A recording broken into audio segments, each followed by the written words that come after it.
महाकारुण्य तथागत भगवान गौतम बुद्ध आपल्या दोह्यांच्या माध्यमातून तमाम मानव जातीला समतेची आणि सदाचाराची शिकवण देणारे संत कबीर या भारत देशामध्ये सर्वप्रथम अस्पृश्य समाजाचा पहिला पाया रचणारे कट्टर पुरुष आणि कोटी कोटी बहुजनांचे आराध्य दैवत महान क्रांतीवीर महात्मा ज्योतिबा फुले, मुघलांचे विरुद्ध अर्थकन्याचे विरुद्ध नंगी तलवार उपसून खऱ्या अर्थाने बहुजनांचे राज्य प्रस्थापित करणारे शिवछत्रपती शिवाजी महाराज, बोले कैसा चाले त्याची वंदावी पावले अर्थात मुक्ती कैसी कृती या संतांच्या सत्वजनाप्रमाणे गावोगावी व खेडोपाडी हिंदू स्वच्छतेचे महत्त्व पटवून देणारे आणि बुवाबाजीवरती कडाडून हल्ला करणारे महान संत शिरोमणी संत श्रेष्ठ गाडगे बाबा, बहुजनांचे उद्धारक महाप्रज्ञावंत प्रज्ञा सूर्य, स्वतंत्र भारताच्या घट्टेचे शिल्पकार, विश्वभूषण भारतरत्न बोधिसत्व परमपूज्य डॉक्टर बाबासाहेब अर्थात भीमराव रामजी आंबेडकर यांच्या प्रतिमांना माझे कोटी कोटी वंदन करते.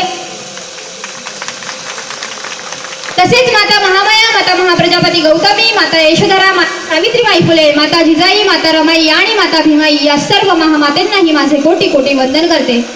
तसेच आपण सर्व या ठिकाणी वर्षावसाच्या समारोपाच्या निमित्ताने या ठिकाणी जमलेलो आहोत. परंतु आज मी तुम्हाला बाबासाहेबांच्या जीवनावर दोन शब्द सांगते आणि आपले आदरणीय सरसिराणी आंध्र आंबेडकर साहेब या ठिकाणी उपस्थित आहेत. त्यांच्यासाठी एकदा जोरदार टाळ्या वाजवा. आंबेडकरांचा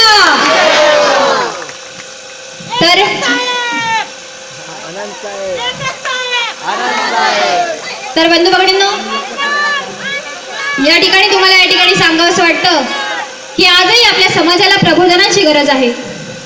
आजही आपल्या समाजाला प्रबोधनाची गरज आहे, कारण आपल्या समाजामध्ये जातीयता आहे, समाजामध्ये अंधश्रद्धा आहे, वर्णव्यवस्था आहे आणि या सगळ्यामधून आपल्या समाजाची मुक्तता होणे म्हणजे डॉक्टर बाबासाहेब आंबेडकरांना अभिप्रेत असलेलं परिवर्तन आहे.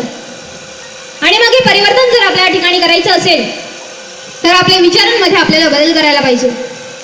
म्हणजे विचारात बदल झाल्याशिवाय आचारात होणं शक्य आहे. परंतु आम्हाला प्रबोधनाची गरज का असावी? कारण आमचं मन, मनगट आणि मेंदू हा नेहमी सक्षम असला पाहिजे. आणि म्हणून नेहमी जीवन जगत असताना हृदयामध्ये बुद्धांना ठेवलं पाहिजे, ओठामध्ये मात्र फुले असले पाहिजे आणि डोक्यात मात्र बाबासाहेबच असले पाहिजे. आणि म्हणून मला या ठिकाणी म्हणावंसं वाटतं की सूरज की रोशनी कोई छीन नहीं सकता और इस समंदर का पानी कोई गिन नहीं सकता. जरा गौर से सुनिए. सूरज की रोशनी कोई छीन नहीं सकता और इस समंदर का पानी कोई गिन नहीं सकता. अरे यूं तो लाखों लीडर थे इस देश में, मगर मेरे भीम जैसा लीडर पैदा हो नहीं सकता, मगर मेरे भीम जैसा लीडर पैदा हो नहीं सकता. तसेच बंधु भगिनींनो, आज हम सीना तान कर चल रहे हैं, आज हम सीना तान कर चल रहे हैं, इस दुनिया में शान से जय भीम बोल रहे हैं. लेकिन हमें मालूम है कि कुछ मनवादी यहाँ पल रहे हैं जो देख कर इन जय भीम वालों की तरक्की मन ही मन में जल रहे हैं, मन ही मन में जल रहे हैं.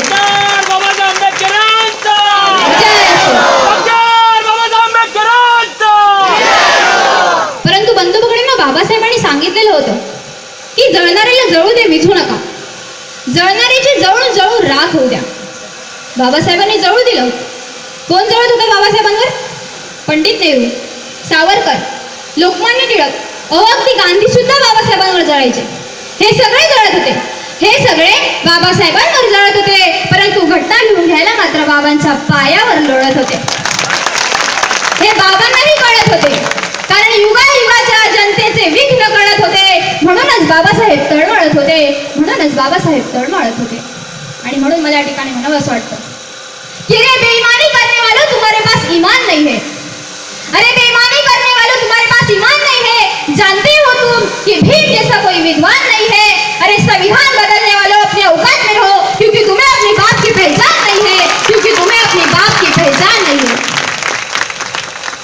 अरे इस देश का संविधान लिखने वालों को इन्होंने क्या दिया? इस देश का संविधान लिखने वालों को इन्होंने क्या दिया? अरे इस सारे बहुजन समाज का उद्धार करने वालों को इन्होंने क्या दिया? अरे इन मनवादियों की चाल तो देखो. इस देश का बंटवारा करने वालों को इन्होंने महात्मा बना दिया. इस देश का बंटवारा करने वालों को इन्होंने महात्मा बना दिया. आणि म्हणून या ठिकाणी म्हणावं असं वाटतं की अगर इस देश में शांति चाहते हो तो आओ हमारे साथ. अगर इस देश में शांति चाहते हो तो आओ हमारे साथ. अगर इस देश को बलवान शिलवान बनाना चाहते हो तो हम हैं आपके साथ. लेकिन बाबा के संविधान को अगर लगाना चाहते हो हाथ तो माँ कसम हम तोड़ डालेगी तुम्हारे दोनों रंगे हाथ, क्योंकि मेरे भीम जी के संविधान को किसी दुश्मनों की नजर न लगे, मेरे भीम जी के संविधान को किसी दुश्मनों की नजर न लगे। अरे काट डालो इन गद्दारों को, किसी को खबर न लगे, इनको ऐसी जगह मारो जहां पानी न मिले, इनको ऐसी जगह मिटाओ जहां इनकी निशानी न मिले। अरे कौन कहेगा इन्हें इंसान तो हैवानों के हैवान है, कौन कहेगा इन्हें इंसान तो शैतानों के शैतान है, और ऐसे बेशरम दरिंदों का शहीदों में नंबर न लगे। काट डालो इन गद्दारों को, किसी को खबर न लगे, और मेरे भीम जी के संविधान को किसी दुश्मनों की नजर न लगे, किसी दुश्मनों की नजर न लगे। तसेच मित्रमंडळींनो, आज बाबासाहेबांनी शिक्षणाचा मार्ग मोकळा केल्यामुळे कोणी डॉक्टर, वकील, इंजिनियर, कलेक्टर अशा मोठ्या मोठ्या पदावर आपली माणसं गेलेली आहेत. अहो, कोणी 50 लाखाचा तर कोणी 1 करोडचा बंगला बांधलेला आहे, मला तर अभिमान आहे. परंतु मला एकाच गोष्टीची खंत वाटते की अशा कित्येकांना जय भीम बोलायची लाज वाटते. अहो, ज्यांना जय भीम बोलायची लाज वाटते त्यांना तर माझं एवढंच उत्तर असेल की जय भीम म्हणजे अत्याचार नव्हे, मानवाचा उद्धार आहे. जय भीम म्हणजे अत्याचार नव्हे, मानवाचा उद्धार आहे. जय भीम म्हणजे लाचार नव्हे, न्यायाचा विचार आहे. जय भीम म्हणजे जोहार नव्हे, क्रांतीचे हत्यार आहे. लगता जुबा पे अच्छा, बस एक नाम जय भीम है, तन जिसपे सच्चा, बस एक नाम जय भीम. अरे लेता है बच्चा बच्चा, बस एक नाम जय भीम. हर काम करने से पहले मैं नाम लेती हूँ जय भीम. अगर मैं मर भी गई तो मेरे कफन पर लिख देना बस एक नाम जय भीम, बस एक नाम जय भीम, बस एक नाम जय भीम. आणि म्हणून या ठिकाणी मला म्हणावंसं वाटतं की हजारो संकटे आली तरी भीम माझा कधी कोणापुढे झुकलाच नाही. मित्रमैत्रिणींनो, जरा लक्ष देण्याचं. अहो, हजारो संकटे आली तरी भीम माझा कधी झुकलाच नाही. अहो, उपाशी पोटी राहिला पण कधी झुकलाच नाही. अहो, 33 कोटी देवतांना लाजवेल असं माझा भीम शिकला, तसा कोणी शिकलाच नाही. आणि म्हणून माझ्या भीमापुढे कोणी माई चालाल कधी टिकलाच नाही. आणि म्हणून माझ्या भीमापुढे कोणी माई चाल कधी टिकलाच नाही. तसेच या ठिकाणी 2 शब्द बोलून इथे संपवले. आपल्याला आपल्या आंबेडकर साहेबांच्या ठिकाणी मार्गदर्शन या ठिकाणी आपल्याला अनुभवायचं आहे की बुद्धम शरणम गच्छामी आवाज उठला होता. बंधू भगिनी, जरा लक्ष देऊ. बुद्धम शरणम गच्छामी आवाज उठला होता. अरे त्या ब्राह्मणांच्या कपाळाला घाम फुटला होता. जर का माझा भीमराव अजून 10 वर्ष जगला असता तर त्या ब्राह्मणाने सुद्धा निळा लावून बौद्ध धम्म स्वीकारला असता. त्या ब्राह्मणाने सुद्धा निळा लावून बौद्ध धम्म स्वीकारला असता.